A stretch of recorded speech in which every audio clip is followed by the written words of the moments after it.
by an algorithm. It's going to be changed. You know, all these guys on Wall Street, you're seeing all these algorithms take over and they're getting rid of all these traders, right? It's changing radically in these hedge funds. There's 3 million truck drivers. Self-driving cars are here. In the next 5 years, they will be the standard, certainly within 7 or 8 years. Are you going to hire someone who can only work 8 hours a day and sometimes gets drunk or can make a mistake when you can buy a machine, write down the machine, and be in a position where it works 24 hours a day driving? But no one is telling these drivers this, and they have to retool now. So technology is the biggest challenge. Labor is less valuable because of efficiencies with technology, and it's going to get better and better for technology, which is scary when you think about what's going to happen for jobs. So I say to people, you've got to participate in your own rescue. You've got to retool yourself. The idea that Bernie Sanders has of providing free education sounds wonderful, but the education he wants to do is community college. There are no skill sets in community colleges today, for the most part, that are going to prepare you for the economy or a job that's there. So what is that going to do? You're just going to waste more money, more time. We need to retool ourselves. The government's not going to do it for you. If you look at a business, the chokehold on the growth of any business is always the psychology and the skill set of the leader. And it's 80% psychology and 20% mechanics, meaning so many small businesses, you know, the owner might be an incredible innovator. Maybe they write incredible code. Maybe they're a tremendous influencer, but they don't know the economic side of their business, right? And they find themselves getting in trouble because somebody's giving them financial information after the fact. They don't have true financial intelligence to make decisions, and they get caught up. Can you give me an example of a business like that? You don't have to name names. Yeah, no, I'll pick my own examples. I had several companies early in my career that were near bankruptcy because I would sit down and I knew how to produce products that would change people's lives. I knew how to market. I knew how to build teams of people. But what I didn't know was finance. So I'd look and say, you know, okay, how are we doing? I go, oh, you got a 20% profit. You know, you got $2 million in profit in those days, little tiny company. And I come to the end of the year, there was no cash, right? I didn't know that profit is a theory, right? You know, and so just not having that skill, or someone might be really great in finance, but they're not any good in marketing. So sometimes it's a skill problem, but 80% of it, you can solve those skills. You can get those skills if you can change your psychology. But when you accept that, oh my God, the market's down, or oh my God, the economy in our area is down, when you allow the environment to control your psychology, you're not going to win. I'd say the number one common thread of anybody that I work with is successful. Financial, athletes, people in politics, it's hunger.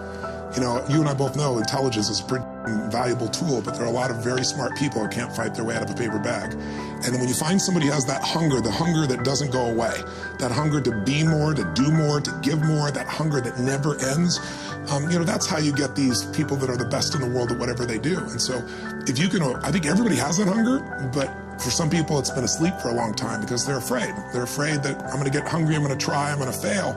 And so it's human nature to protect yourself from the fear by just lowering your expectations. But one of the things I've learned is you get what you tolerate. You get what you tolerate in yourself, you get what you tolerate in your life, and sooner or later we sometimes hit a point where we say, not another day, not another hour, this is done. I'm not walking this way, I'm not talking this way, I'm not living this way, I'm not going to be in this relationship anymore, I'm going to change it. And when people do that, that's the beginning of a breakthrough. Failure is part of life. I mean, the difference for me though is I look at failure as a stepping stone to success. It's a speed bump. I know I'm going to fail, but it's not failure if you learn something. And so, gosh, I've made so many mistakes, I've screwed so many things up, but every time I do, it just becomes a way for me to explain to someone else what it takes.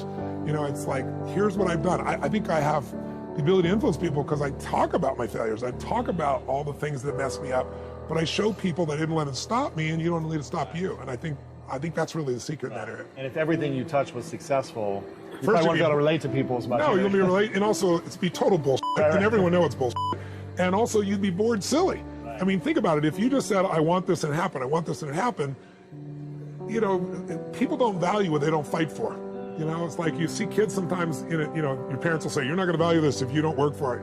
And your kid going, I'll value it, just give it to me, right? But it's true. You know, the things we've worked the hardest for, we value the most.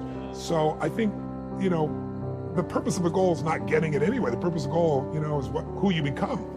Who you become is going to make you happy or it's going to make you sad. Yeah. So I'm not looking for an effortless approach. Sure. There's no such thing. I believe in work-life integration. I don't think, and I'm not being disrespectful because I... Oh, no. Yeah, I'm saying everybody has a different metaphor. I'm telling you my metaphor. I'm not making somebody wrong who's focused on balance, but to me, if you say balance, it's like, okay, let's use a teeter-totter or a seesaw. Okay, let's balance it. Now that we've done that, how long are we going to stand there balancing this thing before one of us wants to jerk this thing around just to feel alive, right? Yeah. So I really think balance is more about integration for me. It's more about how do I make sure that I feel like the areas of my life, my children, my grandchildren, my health, sports. I got 31 companies, I got 1,200 employees in 7 radically different industries. We do $5 billion a year. I mean, all these things are going on.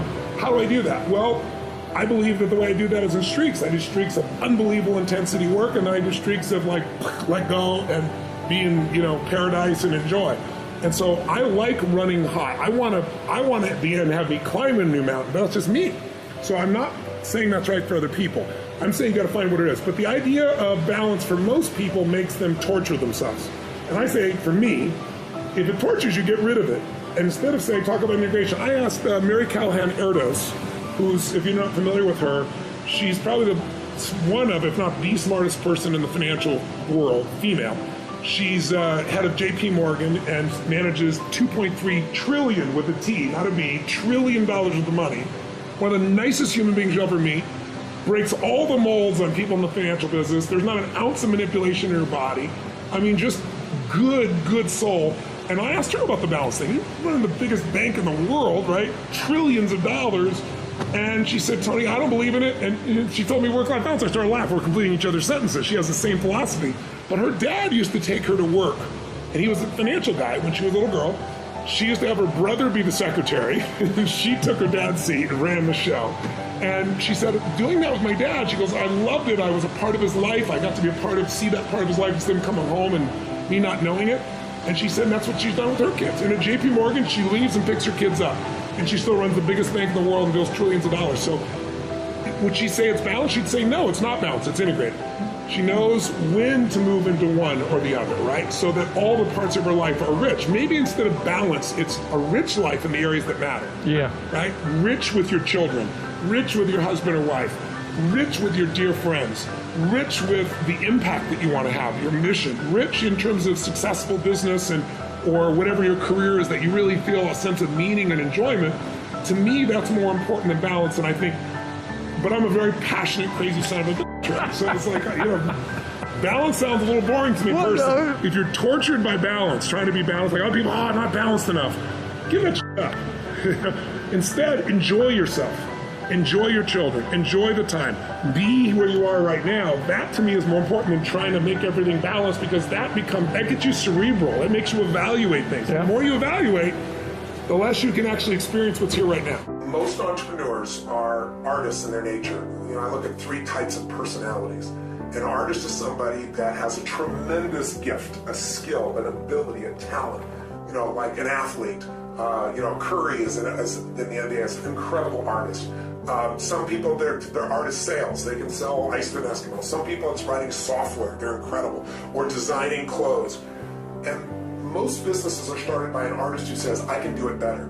But they don't realize that as you start to try to grow a business, you're the most talented employee you have in the beginning and the cheapest one, right? Yeah. And now you have to hire other people, and they're not going to do as good a job, and entice people into this negative effect. What I really see is the biggest mistake that these individuals make is they don't understand business. They get in because they want to do good work for their client, and most of them, as you know, 96% are gone in 10 years, and the 4% that survive, they aren't necessarily profitable. 5% of all businesses ever crack $1 million gross, not net profitability, gross. And you have 0.0006, so it's 6 out of 100,000 businesses will ever do 10 million gross. So I say to people in business, I never encourage people to get in business. I try to push them away because it's too hard. If you don't have the internal drive to make it through that psychologically, you're better partnering with somebody. You're better doing something else. I think underestimating business is the challenge. And I always say that 80% of the chokehold on the growth of any business is always the owner, it's the leader. And 80% of that is their psychology. And 20% is skills. Like, if you don't know how to market, you're in trouble. Most entrepreneurs get in trouble because they don't know how to read their financials. They don't have a clue. I didn't either. It's like You can go out on a plane on a day like today that's a decent day, and you can fly if you're a pilot with what they call visual flying rules. So you can look out around you and you can fly. You get in a storm, you better be able to read those instruments or you're going to die. And most entrepreneurs don't know how to read those instruments. They look down and they see profit and loss and they go, oh, I made a profit or I made a loss, and they have a beer either way. One to drown out the pain and the other one to celebrate, right? And profit is a theory, as you know. Accounting is a very special language, and unless you understand how to use accounting to make better decisions, until you learn how to understand and measure things in a way that gives you better decision-making capability, then you get broadsided. And, profitability, you get a lot of profit, no cash. So I think not understanding the full aspect of a business, not managing your own psychology,